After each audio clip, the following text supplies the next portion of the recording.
Hey, what's up? Andrew Kramer here for VideoCopilot.net, and welcome to another very exciting tutorial. Today we're going to be taking a look at creating several interesting effects, specifically the light as it runs across the surface of the road. So let's take a look at that. So we can see our light travels along the road in perspective mode and kind of gleams across very interestingly. And we're also going to be taking a look at creating a very complex energy ball. And it may not seem complex there, but here you can actually see there's a lot of detail. Okay, let's go ahead and get started. We're going to create a new composition, and we'll make it 1280 by 720, 23.976 frames per second, and we'll do a 10-second comp. And then we'll choose OK. And then we're going to create a new solid. And we'll make it comp size, and we'll probably make it black. And we'll choose OK. And then we're going to take the pen tool, and then we're going to click and drag and create some swirly lines. And then we're going to click away. And that way we create a mask, but we don't actually close it. And then we're going to create another mask. And we'll just make a few more.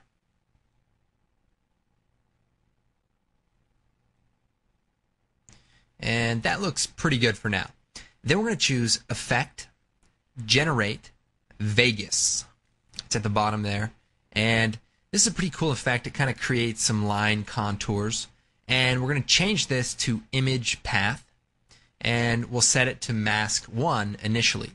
We can also change the color to sort of an orange color, and then we need to make a few adjustments. So first, the segments, there's 32. We want to change that to 1, and that way we have one long line.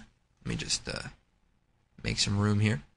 And next we want to turn up the midpoint opacity to 1, and then we're going to change the start opacity to 0. And let's also turn up the hardness just a little bit. So now we have our first string, and then we're going to duplicate the Vegas effect. So select it, choose Edit, Duplicate. Then we'll change it from Mask 1 to Mask 2. And then we'll duplicate it again, and we'll change it from Mask 2 to Mask 3. So now we've represented all three masks, and we can go on with the next step, and that is to pre-compose this layer. So we'll choose Layer, Pre-compose, Move all attributes, and we'll call this lines, and then we'll choose OK. Now the next thing we want to do is come over here to the effects, and we're going to type in offset, and we're going to take the offset effect, drop it onto our clip, and we're going to animate the center point. So turn on the stopwatch, move forward to the end of the animation, and we're going to change the center point, and we're going to animate this forward a few times. So now everything just kind of cycles through. Then if we type in polar, we can find the polar coordinates effect. Drop that onto our clip. We're going to change the type to rectangle, and then we're going to turn up the amount. And so now if we look at this, we sort of have this growing effect that comes out of the center point. Now one of the things we may want to do is turn up the thickness of the Vegas effect. So we'll go into that comp, and we're going to go through each of these effects and turn the width to 4. And we'll go down, we'll change the width to 4, and finally for the last one we'll also change it to 4.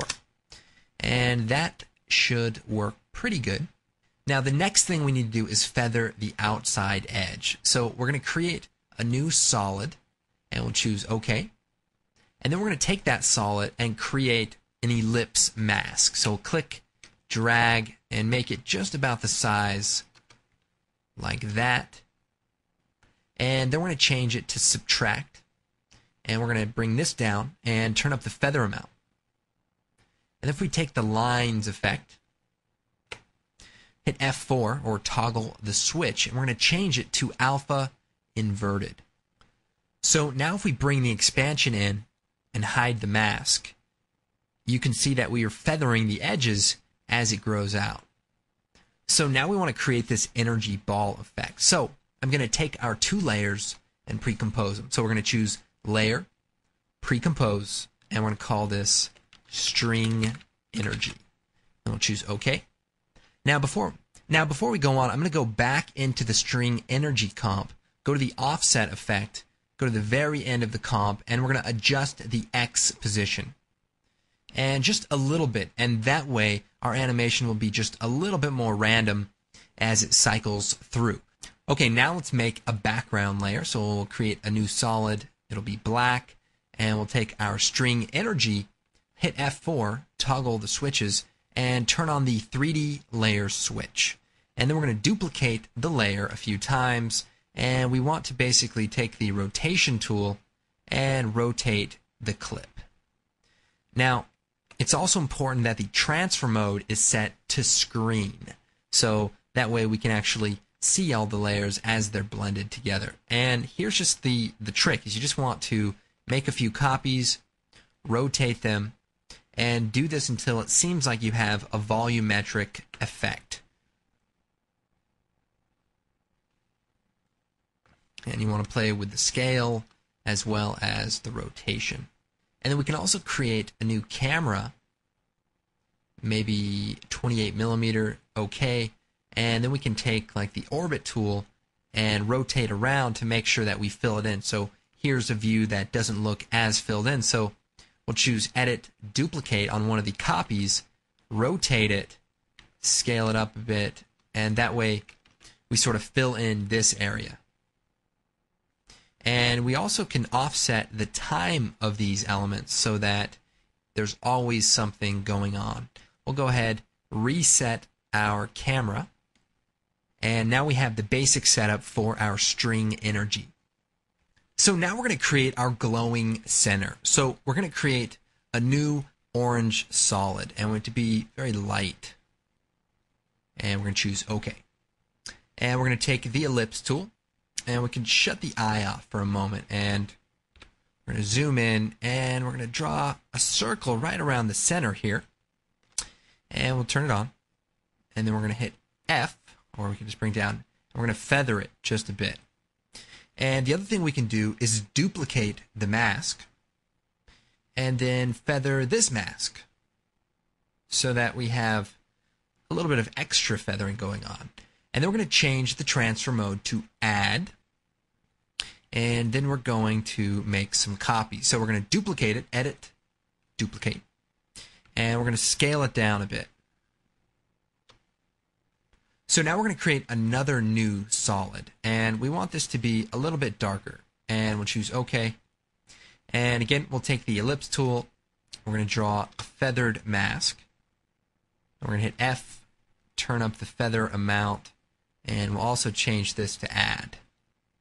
So this creates, a bright central glowing area. Now let's create a null object that we can make 3D, toggle the switch, make it 3D, and then we're going to link all of the layers together. So we'll take the string layers, hold down Shift, and parent it to the null. So now if I take the rotate tool, for example, I can rotate this, and we can see a little bit of 3D going on here. Now, the other thing I want to create is a particle system. So we'll create a black solid. Actually, it doesn't really matter what color. And we'll choose Effect, Simulation, Particle World. And then we'll make a few adjustments here. We'll set this to off. We'll go into the particle, change it to a faded sphere, and go into the physics. We'll turn the velocity down and the gravity down to 0. And maybe the birth rate down as well. And maybe the resistance, turn that up. And turn the size of the particles down. I want them to be, rather small. And maybe change this. Let's see, particles, toggle switches. We'll change this to add or screen or something like that. So now we have a few particles sort of emitting out as well. We might even turn the velocity down just a touch. So this looks pretty good. We also have a camera, and we can kind of fly around and see what's going on. Now, we also want to turn on the depth of field for the camera. So if we go down to the controls for the camera, we can turn the depth of field on. And then if we turn the aperture up to say 50, and then the blur amount up even higher, we can start to get some depth of field. Now, probably going to have to turn this up pretty high, and here we can start seeing a little bit of that depth of field. And this just adds a little bit more depth to this effect, and you know, a few adjustments there, and it's going to look pretty good. Of course, the rendering time can be a little intense, so keep that in mind. Now, the other thing is colorizing this. So right now we're going for like a warm color, and that's fine. But remember, you can go into each of the individual elements, for example, into the lines, and go, say, to the Vegas and change one of the colors. You know, maybe we go with like a red color. So one of them's red and the other two are yellowish orange, and that changes this pretty drastically, because then you have, you know, sort of multi-level elements. And so in this example, you can see there's actually 2 shades of purple that make up this entire element. Now, another thing we want to do is add some rotation to the null object. So we'll hit R, and let's keyframe the X, Y, and Z rotation. And then we're going to move forward to about 6 seconds. And let's go ahead and change the rotation amount. So just going to adjust it and